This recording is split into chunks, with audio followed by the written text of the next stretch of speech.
My name is James Kenneth Johnson.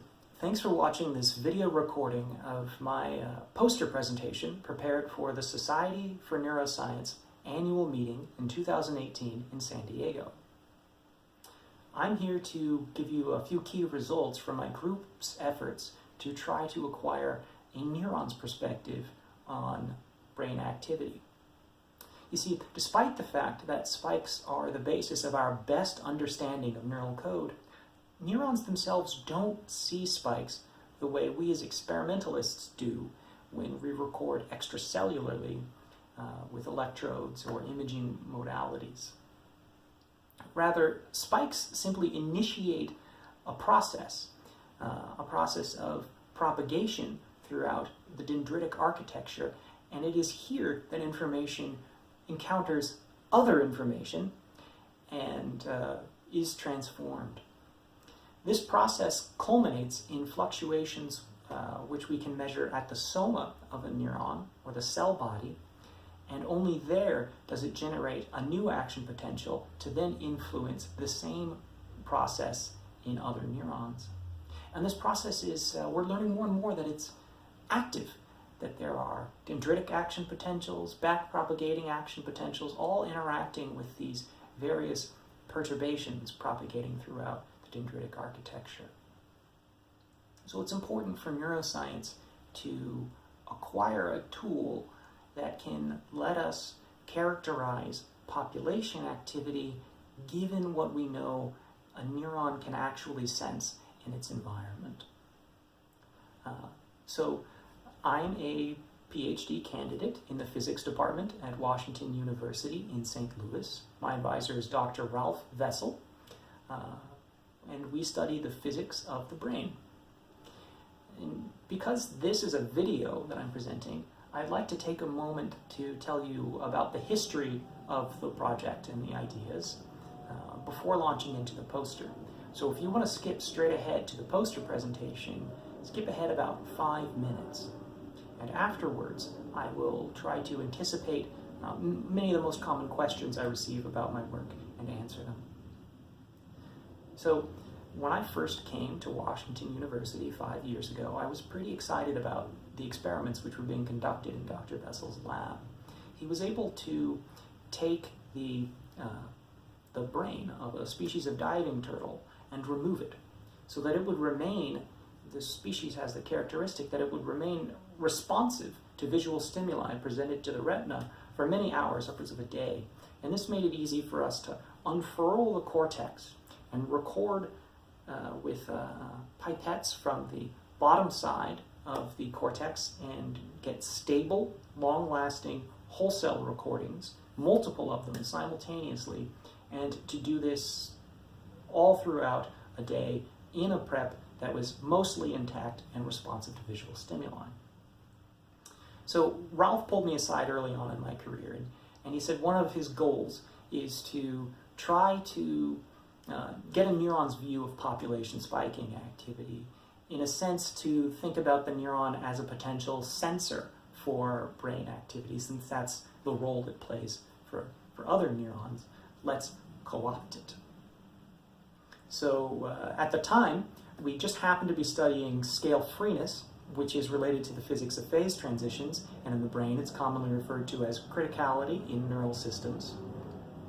And part of the definition of scale freeness is that if you measure fluctuations of activity in a large fraction or the whole system, and then measure the same fluctuations in a much smaller fraction, the fluctuations should be statistically the same. That is, they should have the same distribution of size and duration. So it was natural for us, if we want to know whether or not we can get network level information from a single neuron, to see if we can take the microscopic observation of a membrane potential fluctuation and whether those fluctuations would match the fluctuations of spiking activity or multi-unit LFP activity gathered through a microelectrode array in the same prep. And indeed, we found that they were a match, and that these fluctuations showed self-similarity and potentially universality in a manner consistent with the network as a whole being at the critical point of a phase transition. So in order to gather these statistics, you need to gather a lot of data over long periods of time. So we showed, and our paper will be submitted before the end of the year, so keep an eye out for that. We showed that for long periods of time, at least, the membrane potential does give you reliable network information, presumably by this property of scale freeness. So we wanted to know if we can get instantaneous information out of it next. That's the next logical step. To do that, we needed a candidate. What information are we seeking? Well, we know that stimulus information is efficiently encoded in population spiking. So we figured if we can get stimulus information from single recordings, then we would be getting network information. So Ralph had come across a rich data set from our collaborator, Hillel Adesnik, at the University of California, Berkeley.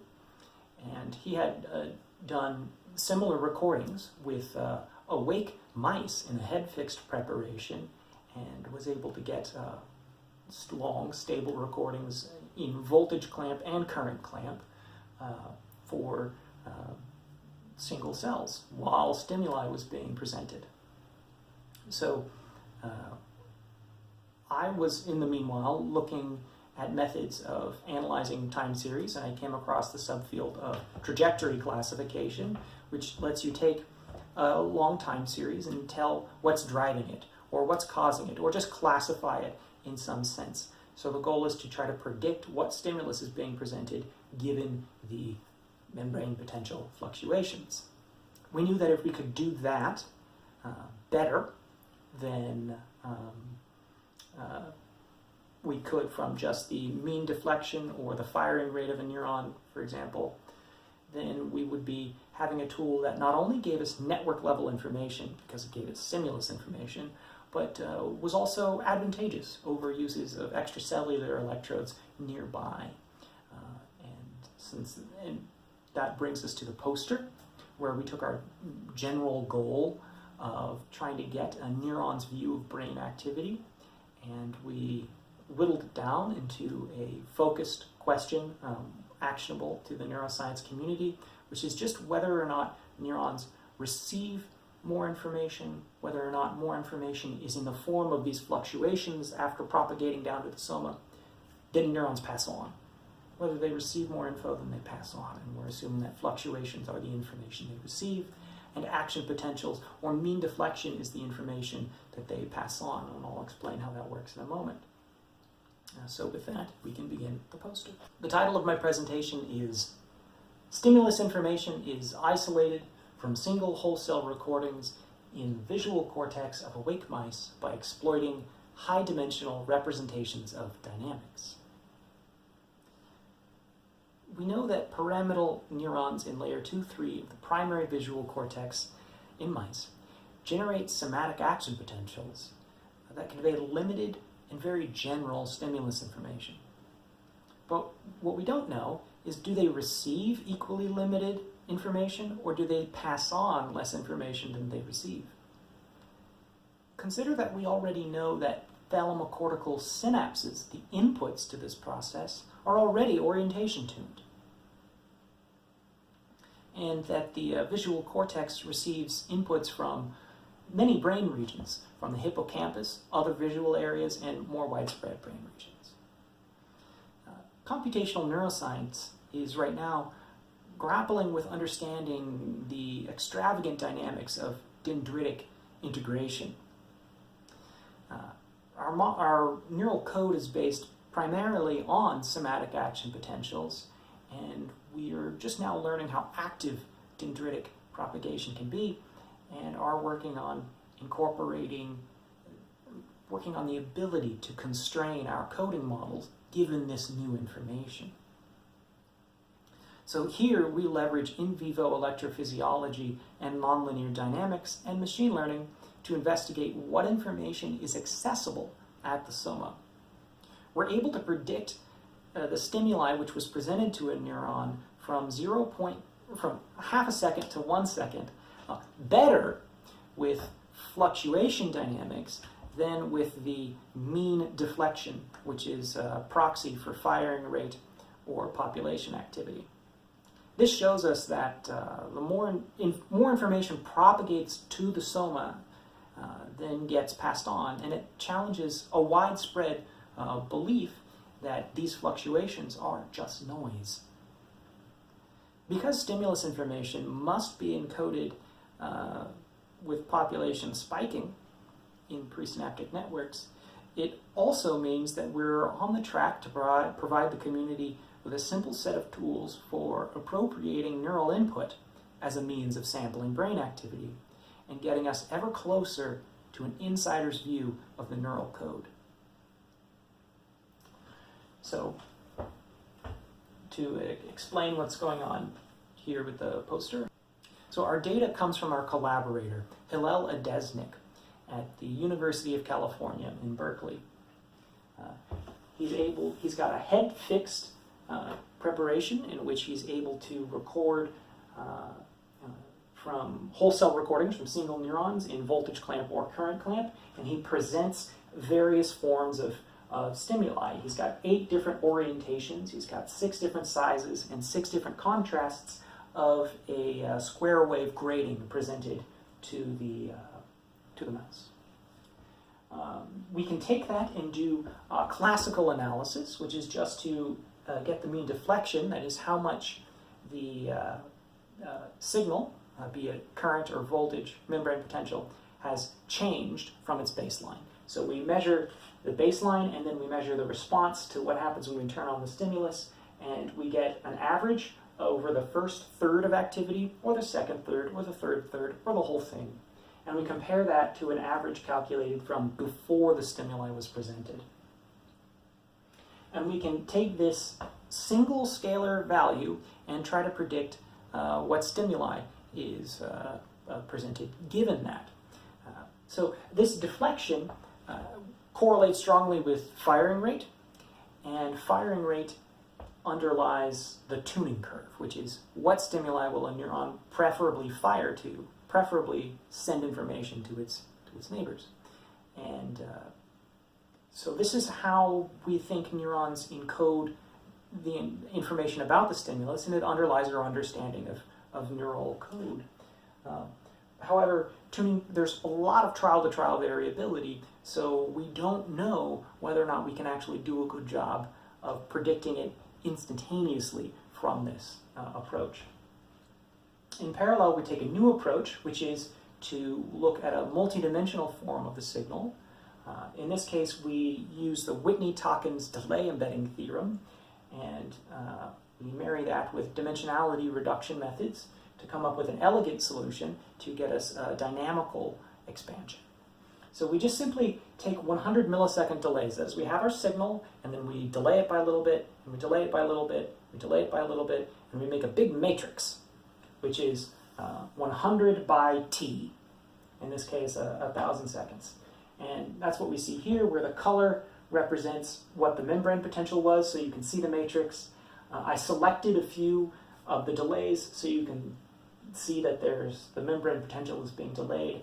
And I selected a portion that includes before the stimuli and then while the stimuli, the onset. So I've snipped out basically this portion here.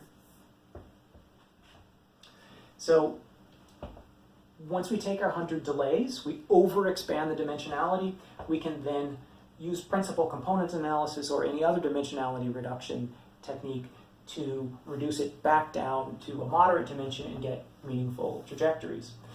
So that's the result, where I also kept the same color coding, so you can see that the on response is separated here from the no response to the ongoing activity. So component 1 here likely corresponds to just simply membrane potential rather closely. Now, one of the things we discovered is that if I just take the on response, in this case I take the entire from stimulus onset to 100 milliseconds after offset, I plot that here, that the trajectories we get are affected by what stimuli was presented. So here are 2 different kinds of sizes, the smallest size and the largest size, and we can see that they are better separated here, that each one forms a kind of spiral around different locations in space. So we know that the trajectories are affected by what stimuli we represent. Now we need to be able to perform classification. However, although we have a good amount of data, we're still relatively limited in the amount of data that we have. So we need to have a compact representation of these trajectories. We could use the means, but that didn't work out very well, the centers. Instead, what we do is we do a model selection process where we try and fit a system of differential equations to each trajectory. We find one system of equations for all of our data, which will give us different coefficients when we fit it to each example. So it's the same system, only the coefficients change. And then we try to predict what stimuli was presented given the coefficients to this equation. Now the entire trajectory is 1,000 data points. When we do our model fitting and we get a set of parameters, we get between 60 to 150 data points, and we have between 50 to 120 recordings per cell. So we end up with a situation where we have more examples than data points, which is good. That's what we want in order to be able to perform classification. That's why we resort to this model discovery system. And we use a genetic algorithm to find the best differential equation for doing this kind of prediction, not necessarily for predicting the dynamics. Now, in order to check for overfitting, given that we have a relatively large number of features and a relatively small number of examples, we randomize the stimulus labels and then we repeat the whole thing. So if our algorithm is finding meaningless coincidences, then the performance should be the same, whether or not we randomize the stimulus labels. However, if our algorithm is finding something meaningful, then the performance will be better for our for the non-randomized version. So when we look and we compare our results, first the classical mean deflection, we find that we do a terrible job predicting the stimuli from the mean deflection, so that you basically can't do it. Here I've shown with a triangle what is statistically significantly better than chance, and none of our mean deflection is statistically significantly better than chance. For our dynamical trajectory, most are statistically significantly better than chance. And we see here the orientation performs the worst, especially inhibitory local connection, locally driven current. Those fluctuations do not give us much the ability to predict the stimulus given inhibitory fluctuations. Excitatory current does. Our number of trials is relatively small though. However, for again with voltage clamp, for determining contrast or determining size, we can do a much better job. And we see some differences between the two. We see that we get a non-statistically significant result here individually when looking at membrane potential. And the membrane potential, in general here, it has a higher mean than the others, but less variance. So when we take our randomized stimulus labels, we do see some interesting results.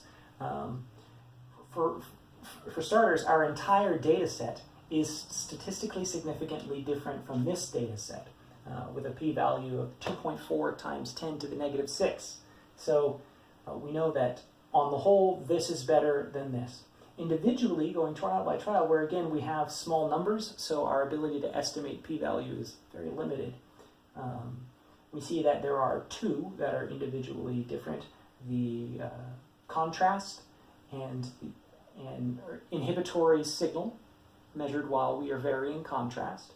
The excitatory input current measured while we are varying contrast. These are individually, even though we've got a small number of trials, we can still distinguish them statistically from the other set. But remember, the key thing is that as a whole, this is very easily distinguishable from this. However, if we do note, we get that as a general population, it's better than chance here, and as a general population, it's better than chance here, which does show that there is some degree of overfitting, but we know that overfitting cannot explain our performance here. So we'll move on to the discussion. These are our main results. We take our,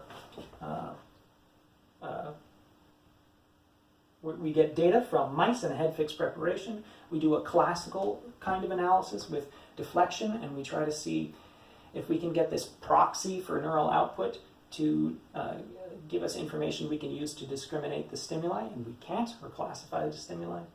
We do a dimensionality expansion where we try to get high dimensional trajectories, and we do see that these are more affected by changing the stimuli, and we can use that then to classify stimuli, and we know that our results are not explainable by overfitting.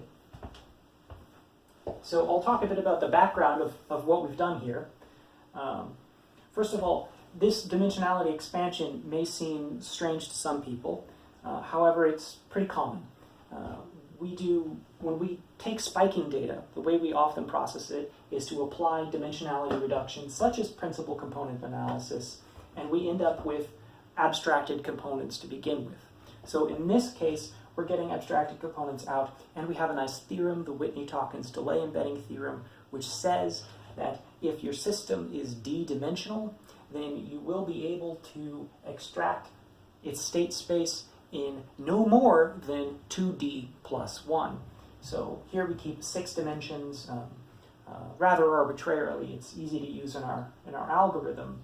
But if the real dimension is less than 2, I suppose, then we know that we've captured everything. And we know that there's still a good chance that if the dimension is somewhere closer to 6.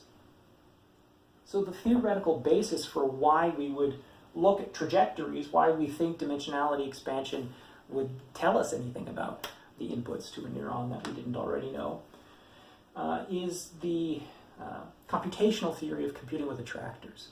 So computing with attractors means that you have a system, a brain, and it's described by a set of differential equations, and that when you present a stimuli, the brain will sort of snap into a mode of behavior, a stereotypical mode of behavior, so that the stimuli or that you're presenting to your system operates kind of the way initial conditions and attractors work in nonlinear dynamics. So we have an example of that where we show 6 different craters. And so this represents a dynamical system described, or which in real world would be a landscape and a ball rolling on the landscape. And the stimuli would be basically where you drop the ball. And so we can tell where the person originally dropped the ball based on where it ends up, because in the bottom of each crater, the ball has a different characteristic shape to how it fluctuates.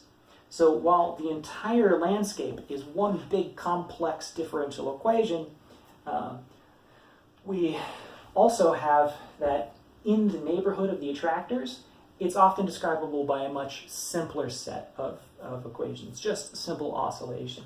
So that lets us think that if the computing with attractors theory is a good description for how the brain behaves, not necessarily for how it computes, but if it does capture something about brain behavior, and the dynamics near an attractor are simpler than the general dynamics, then we can take our moderate dimension expansion and we can fit a system of differential equations to it and get and capture meaningful differences in the dynamics.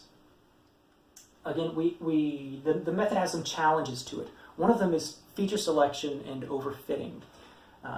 This is a problem in machine learning. It's a famous problem in machine learning. And there's a rule of thumb, which is that you want the number of data points in each example. Let's say you have a picture, and you're trying to classify flowers. You want your pictures to be relatively simple if you have a small number of examples to train from. That is, you want the number of data points, number of pixels, let's say, to be relatively small relative to the number of examples. So in this case, if I have 1,000 time points, I would preferably have over 1,000 examples of data, except we don't. So we can't just throw in a full trajectory into a deep learning machine and get something out, because we don't have enough data for that. What we need to do first is generate a compact representation, which is a problem called feature selection. So we use sparse identification of nonlinear dynamics to take our trajectories, to represent it as a system of equations, which is then much more compact, and we are able to satisfy that rule of thumb that we have more examples than features, and we're able to do the classification. Now, sparse identification of nonlinear dynamics is really simple. It's an elegant, wonderful solution, and this paper is also where we learned to do this with the PCA and the delay embedding. Basically, you take the system you'd like to study, you take the trajectory you would like to fit to, and that's one matrix. Then you estimate the derivatives of your data, of each of your 6 components of your trajectory. Next, you make a new matrix. You assemble all the polynomial combinations of your original data. So here it's you have a constant term, because that's often featured in equations. You have x1 by itself, x1 squared, x1 to the 3rd power, which is the highest polynomial power we tested. Then you take x2, x2 squared, so on and so forth. Then x1 times x2, x1 times x3, so on and so forth, until you get all the powers of your data. And so each time you're doing this multiplication, you're multiplying 2 time series by each other, and you're making a giant matrix, which we refer to as the theta matrix. So we can then solve for the differential equation really simply, just through simple matrix algebra. We take our derivative, we set that equal to something times our polynomial combinations of the data points. And if we use the pseudo-inverse of our theta matrix, we can then solve for that something, and that something is the coefficients of our differential equation. Now, after doing this polynomial expansion, our z matrix is actually, or our coefficient matrix is actually quite large. We refer to the coefficient matrix as the z matrix. Theta is the data, z is the coefficient matrix. So we want to make it not a large matrix. So the way we do that is we can take our linear algebra and we can break it into pieces, and we can consider one derivative at a time and just do a few selected rows at a time as well. Now, we can't know which rows to pick. That's where the genetic algorithm comes in. We use it to select which rows to pick when we go derivative by derivative, dimension by dimension through the data set. And we try to keep as few rows as possible and still be able to do this prediction well. So that's sparse identification of nonlinear dynamics. And then there's some basis for our theory here, why we think this doesn't work, why looking at firing rates doesn't work, or looking at deflection doesn't work. But we need to establish the connection between deflection and firing rates. So if I were to take for one cell, I take every example that I presented the large contrast, or the large square wave grading to, and I find the average deflection of all of these presentations. So I take the first third of the stimulus presentation, and I average that, and then average over all the trials where I presented that stimulus. I would then plot that with the brightest red dot here, and I would go down in size or contrast to the smallest size or the least contrast, and plot that in blue. So what this shows is, and then I can also calculate the firing rate, because a number of these neurons did fire, but a lot of them didn't. So for every stimuli and cell that has at least one spike in it, I plot it here in these 2 plots, this one for contrast, this one for size. And what we see is that large deflections correlate strongly with large firing rates. So here the correlation coefficient is 0.68. This is for contrast. and it's statistically significant.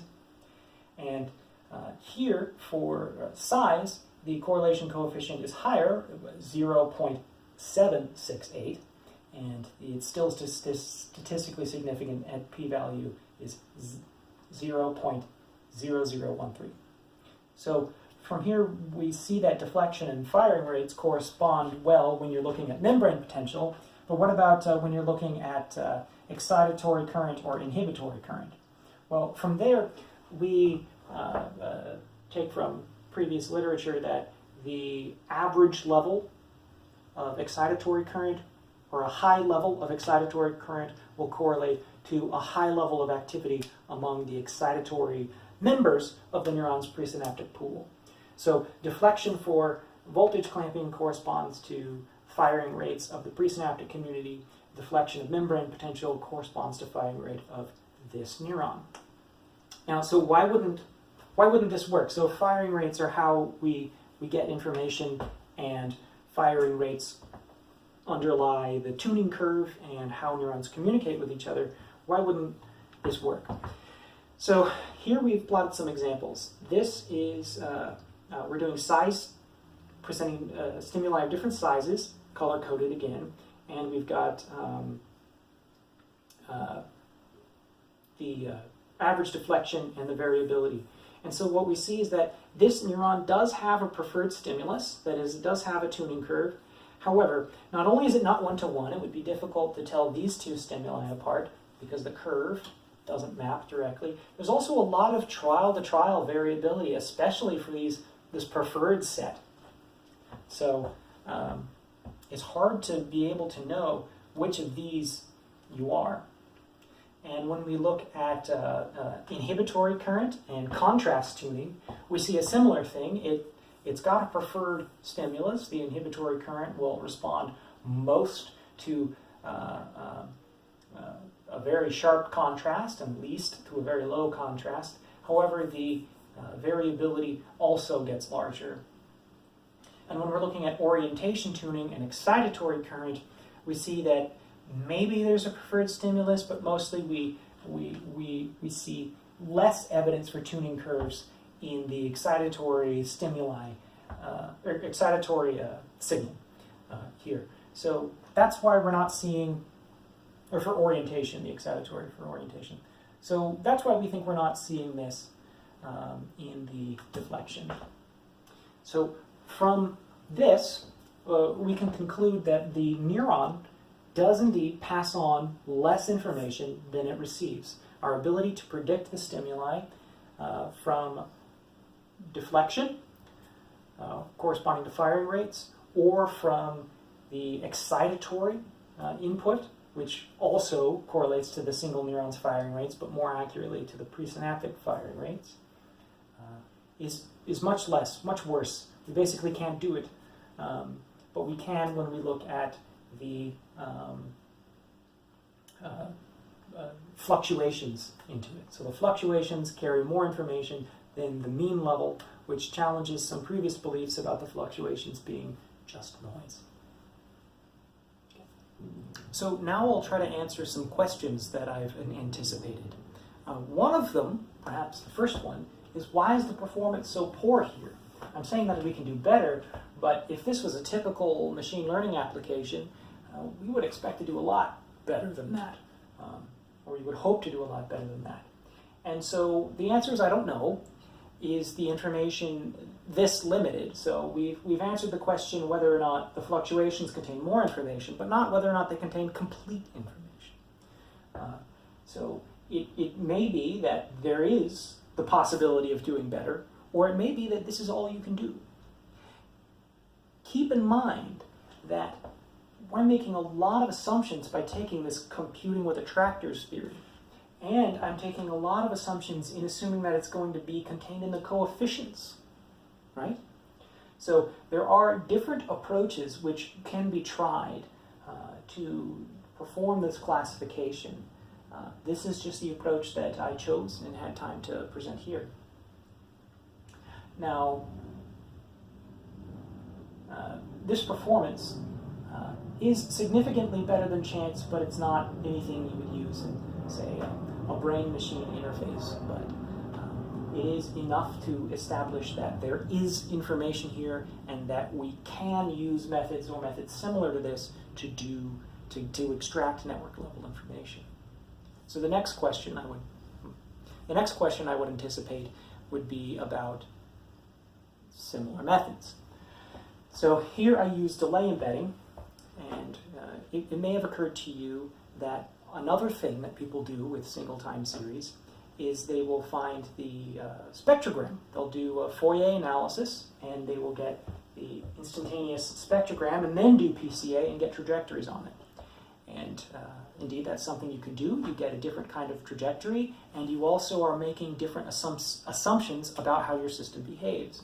With the delay embedding theorem, we're making the assumption that our agents, our dimensions, interact, and that's the only assumption we're making.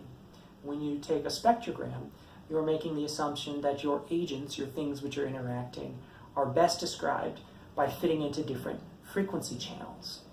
And so there are other methods. You can do delay differential equations, so you can do differential embedding, and that's a valid approach to use as well. It's somewhat subject to noise, but there are many other methods of expanding the dimensionality to try to extract dimensionality reduction techniques, or moderate dimension trajectories.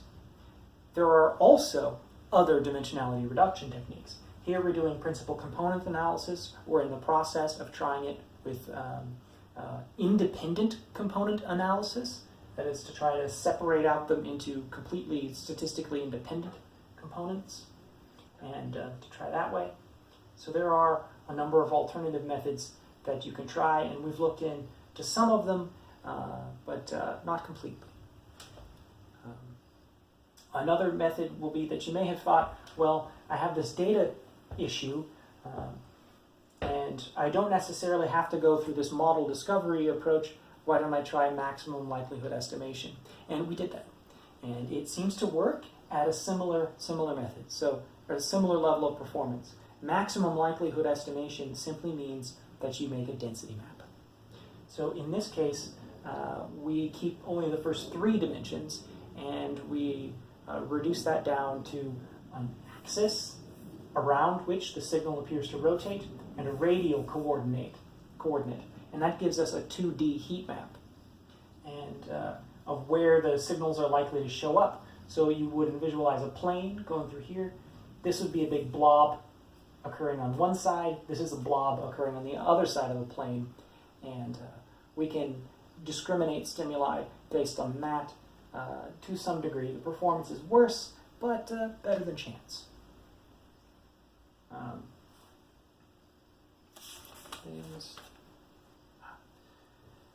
And so one of the last questions you might ask is about model discovery.